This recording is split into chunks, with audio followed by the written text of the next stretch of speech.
Stop for a moment. Before you buy another parenting guide or spend money on the must-have toy everyone recommends, there's something you need to understand. There are 11 truths about raising a toddler that most people never talk about. And if you overlook them before your child turns 3, you could spend the next 5 years trying to fix what didn't need to go wrong in the first place. Lesson 7, especially, might completely challenge what you believe about good parenting. By the time you finish this video, you'll know the 11 lessons that genuinely shape your child's future. Not the trendy advice or the feel-good tips, but what actual research says makes a difference. A 2024 Harvard study found that parents who focused on these key areas raised children with 70% stronger emotional regulation by age 7.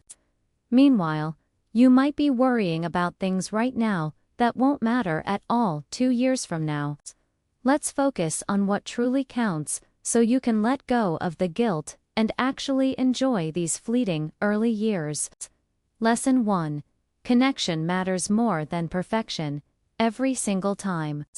You may be stressing over flawless routines, organic meals, and the latest educational toys. You're reading everything, following every recommendation, and feeling completely drained. But Yale research shows the most important thing your child needs is to feel secure with you. That's it. Children who form strong emotional bonds by age 3 handle stress better throughout their lives. So release the pressure to be perfect. Some days, chicken nuggets are okay. Some nights, you can skip the bath. What lasts in their memory is your presence. Lesson 2 changes your perspective entirely. Your toddler isn't trying to make your life difficult, they're struggling themselves. When your 2-year-old bursts into tears because you sliced the sandwich the wrong way, it's not manipulation. Their brain is overwhelmed.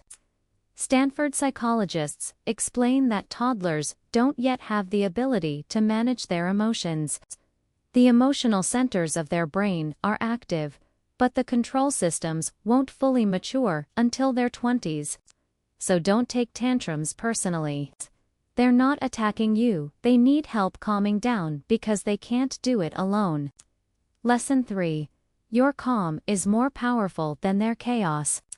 When your child melts down and you remain steady, your nervous system helps regulate theirs.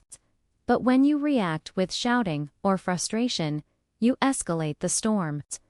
UCLA research found that when parents stay calm during a meltdown, children settle down 60% faster. So next time it happens, pause. Take 3 deep breaths. Speak more softly instead of louder. Get down to their eye level. Your composure is the fastest way to bring them back to balance. Lesson 4. Play is not a waste of time, it's how the brain grows. Stop feeling guilty for spending an hour building blocks instead of drilling flashcards or practicing letters. The American Academy of Pediatrics makes it clear that free play is critical in the first 5 years of life. Through play, children develop problem-solving skills, creativity, and emotional control. So sit on the floor. Stack the tower. Crash the toy cars. That isn't unproductive. It's the most important work your child can do right now. Lesson 5 will save you enormous energy. No is a complete sentence. You don't owe a toddler a detailed explanation for every limit you set. Maybe you're doing it already. No candy because dinner is soon, and sugar will make you hyper. And suddenly, you're debating each point while feeling drained. The reality is simply you can just say no. You are the parent. If the answer is no, say, no, not right now. Offer a brief reason if needed, but don't enter a negotiation with a 3-year-old. Children thrive on clear, firm boundaries, without lengthy justifications. Lesson 6. Stop measuring your child against every other kid you see. Are you anxious because your child isn't doing what little Emma next door is doing? Pause. Research shows that normal development covers a wide spectrum. Some children walk at 9 months, others at 15, and both are perfectly within range. Some children learn to use the potty at 2, others closer to 4, and every bit of that falls within a healthy range. Your child is right on their own path unless your pediatrician has a real medical concern. So let go of the comparisons. What other kids are doing is irrelevant. Your child has a unique timeline, and that timeline deserves respect. Lesson 7 challenges one of the most common myths out there. You cannot spoil a baby by responding to their needs. If someone has warned you that picking up your baby every time they cry will make them clingy, that advice is outdated. Decades of child development research confirm that consistent responsiveness builds secure attachment. You're teaching your baby that the world is safe and that their needs matter. Children who grow up with that security actually become more confident and independent because they trust that support is there. So when your baby cries, hold them. You're not creating dependence, you're laying the groundwork for lifelong stability. Lesson 8 may spark debate. Screen time is not the villain it's often portrayed to be. If you feel intense guilt every time your child watches television, take a breath. The research is more balanced than social media suggests.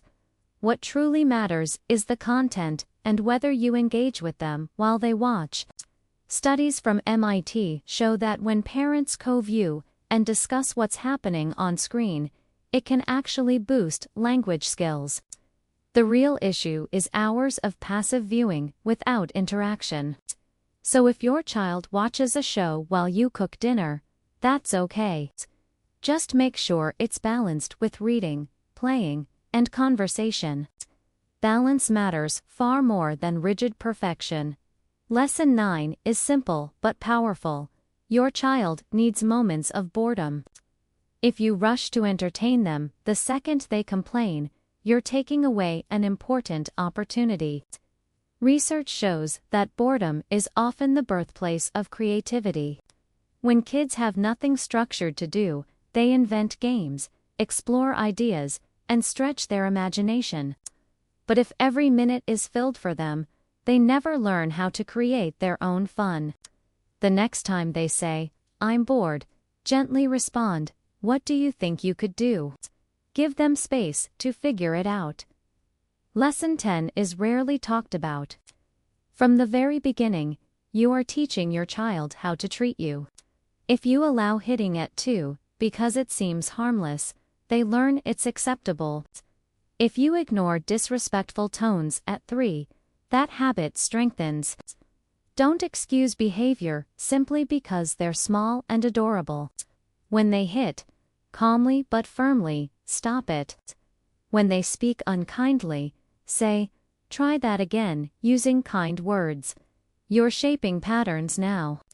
It's much easier to establish respect early than to undo negative habits later.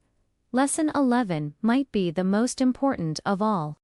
Trust your instincts over everyone else's advice and mine. There is endless noise surrounding parenting. Books, blogs, influencers, relatives, strangers who think they have a say. But you know your child better than anyone else in the world. If something feels wrong, listen to that feeling. If a strategy that works for everyone else doesn't fit your family, let it go. You are the true expert on your child. Stop doubting yourself. Your intuition is stronger than you realize. Let's quickly revisit these 11 lessons. Connection is more powerful than perfection. Your toddler is struggling, not attacking you. Your calm steadies their chaos. Play is essential work. No stands on its own. Every child develops at their own pace. You can't spoil a baby by meeting their needs. Screen time isn't automatically harmful. Boredom builds creativity. You are teaching them how to treat you. And above all, trust your gut. These are the principles that shape the first 3 years, not flawless parenting, but consistent presence. Those early years disappear faster than you expect. So don't waste them worrying about the wrong things. Which of these lessons impacted you the most? Share the number in the comments. I read them all and genuinely want to know what resonated. Next week, I'll break down 5 phrases you need to stop saying to your kids immediately. One of them is something you probably repeat 10 times a day without realizing the effect it has. You won't want to miss it, so make sure you're subscribed so it appears in your feed. I'll see you next week. And remember, you're doing a far better job than you give yourself credit for.